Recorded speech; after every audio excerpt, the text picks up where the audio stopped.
Hi, my name is Rima Chawla and welcome to my LifePage. Today we are going to talk about human resources. Before that, let me introduce myself. I am basically from West Bengal and I did my schooling in West Bengal from a school called East West Model School. After that, I did my graduation in arts. Coming to my work experience, as I mentioned, I'm a human resource professional. I've been working as an HR for the past 8 years. Currently, I'm working as an HR with a forensics firm called Incognito Forensic Foundation. Basically, the company is in startup and they work with government officials and law enforcement in working with day-to-day crime and also a lot of government projects. Human resources are the people that staff and operate an organization. So basically, they deal with people and the issues related to people such as compensation, hiring, attribution, retaining the employees, performance management and appraisals. So these are their everyday day-to-day activities. Now, human resource play different role at a different level, I would say. So at a starting level, I started my career as a consultant. So basically as a consultant, you mainly are responsible for taking care of the clients. The clients will come up to you and give you what are they exactly looking for. So what kind of people they need in the organization, and then you have to start working on them. You have to deliver them quality CVs and make sure that you give them a right candidate. So that is a whole starting level. After that, once you jump a level up, you want to start taking care of the compensation and benefits, employee grievances and...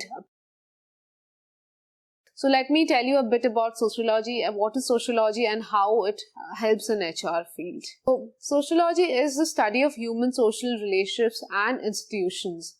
With sociology, you learn a lot about race, gender and culture that comes into play within the society and the workplace. So if you have an additional qualification or education in terms of with sociology, then you can learn, because these days, if you've noticed, there's a lot of inequality and gender discrimination prevalent in an organization. So sociology will basically help you fix this problem in a way that you would understand more deeply. So the first point would be communications. Now, when we talk about communications, communication is not just about able to converse well.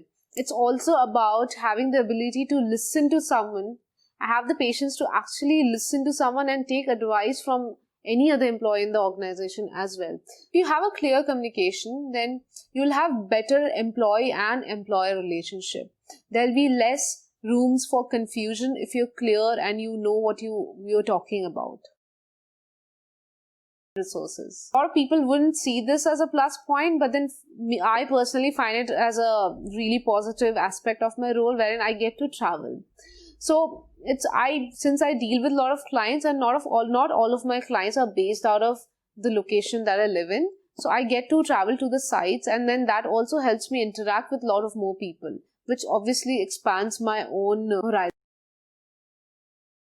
I personally feel the first would be client expectations.